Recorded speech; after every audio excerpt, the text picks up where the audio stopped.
into my eyes and show me your adventures I haven't seen. Taking all the life, it hits the spot. Walking on fantasy. So take me, baby, take me to a state of mind. What's up, guys? Welcome back to The Other Side. I'm Kevin Nahai, and on today's episode, I'm going to be talking about breakups. Breakups are fucking awful. If you've ever been through a bad one, you especially know how difficult they can be.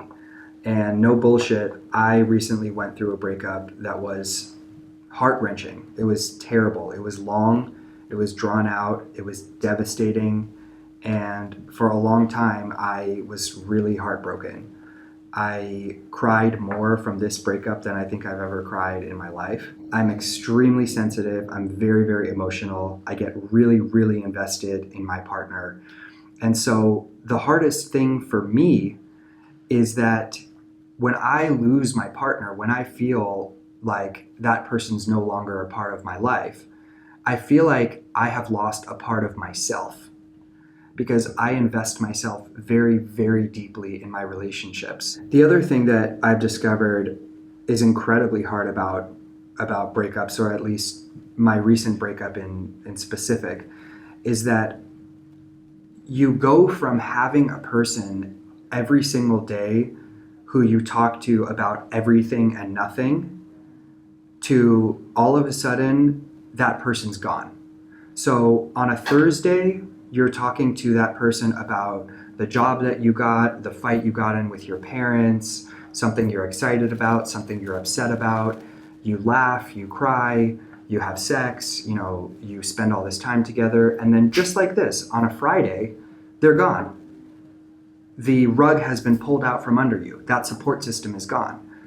And it baffles me that people are able to make it through something that is so difficult like that.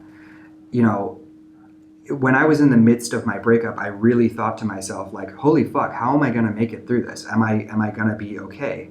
Am I going to recover from this emotionally? And the answer is yes, because I worked so hard day in and day out to make it through this recent breakup. And I made a commitment to myself that no matter what, this breakup is not going to leave me broken. No matter what, I'm going to learn a shit ton about myself. No matter what, I am going to learn a shit ton about what I want in an ideal partner. I'm going to become a better person, a better lover, a better, hopefully, father in the future, a better, hopefully, husband in the future. Now, that sounds really grandiose, and it's like, okay, I just broke up with my boyfriend or girlfriend of 3 years. I'm in the fetal position. I'm sobbing. I'm eating pints of ice cream by myself every night. Like, what the fuck do I do? The first thing is that you need time, and you need to be kind to yourself, and you need to allow yourself to heal. But the second thing is something that I've sort of formulated for myself, and I've provided this model to other people who are going through breakups, and it seemed really to be helpful to them. I have put together it sounds cheesy, but I've put together like a 5-step process to getting through a breakup. And I think that it's super helpful. It helped me so much. There are 5 things that you can do right now if you're fighting with your partner, or if it seems like the end is near, or if you've just gone through a breakup. And I want to explain each one of them in detail, and hopefully it'll be helpful to you. 5 steps if you are going through a breakup. Number 1, people. Spend time, as much time as you can, with the people that you love.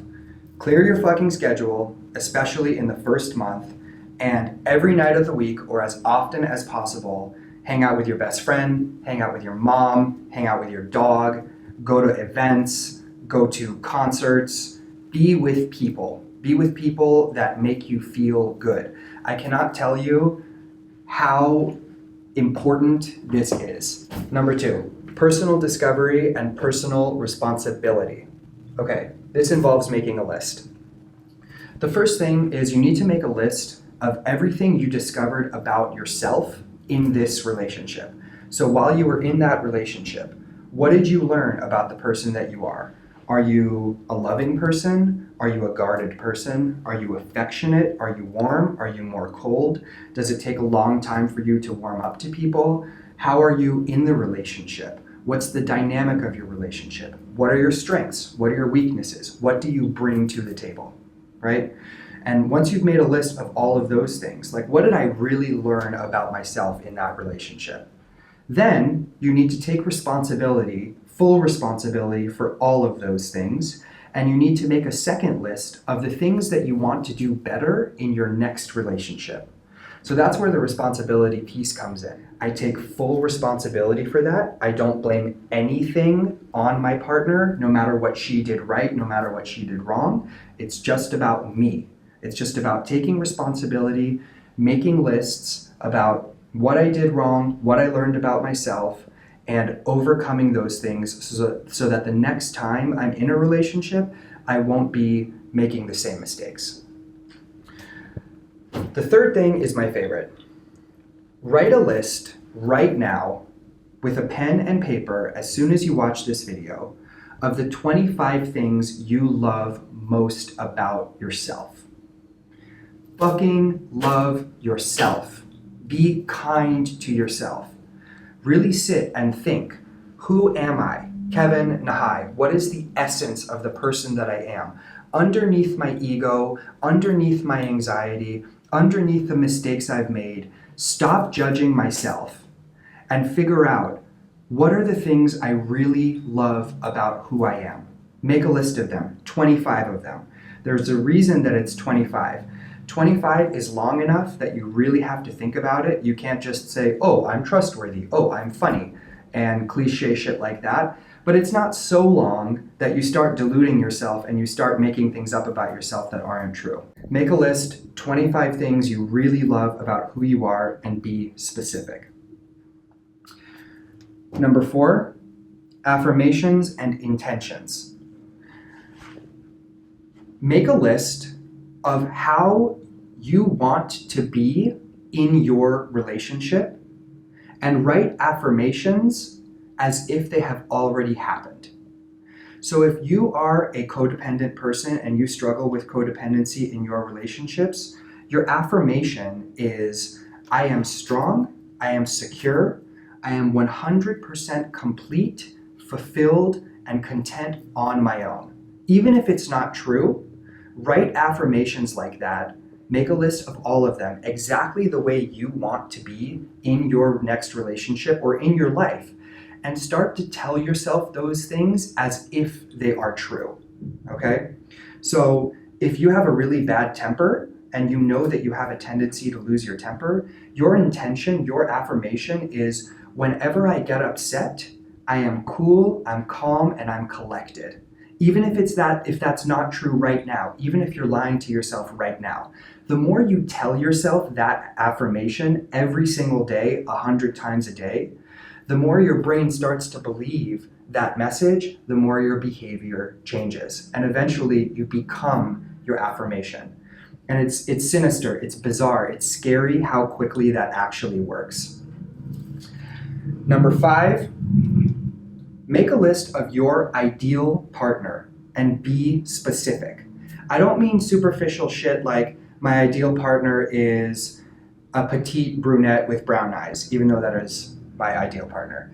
I mean, when you imagine the best possible relationship you could be in with the best possible person you could be with, what is he or she like?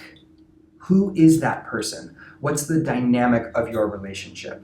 So some things on my list are, I'm inviting a partner who's extraordinarily warm, kind, and affectionate. That's something that's really important to me. Another thing, I'm inviting a partner who understands and respects and adheres to my love languages. Another thing, I'm inviting a partner who understands, respects, and adheres to the fact that I have chronic health issues, and somebody who can be sensitive about my health issues and who can help me through that. And the more you put it in your head that that is what you want, that that's what you're worthy of, the more you are attracting that. Okay, a really super important point about this fifth list. Do not include anything in this list about what you don't want, okay? It is so much more important to focus on what you want and to be specific and particular about what you want than to focus on what you don't want. So don't say in your list, I don't want someone who has bad relationships with their family. That's not specific and it's negative. Say in your list, I want someone who has amazing relationships with his mother, brother, father, and sister. Describe his relationships or her relationships with his family members.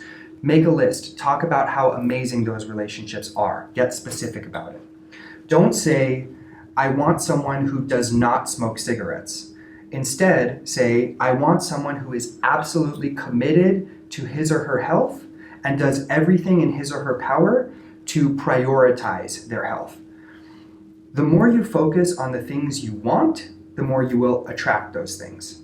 The more you focus on the things you don't want, the more you will attract those things. So anyway, these are my 5 steps. Make these 4 lists. Spend time with the people that you love. Let me know how it's going. If you want to talk about your breakup, if you need a shoulder to cry on, or for me to be a sounding board, I'm always here. Send me a message. Please like, please comment, please subscribe.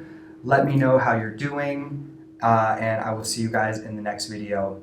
Thank you so much.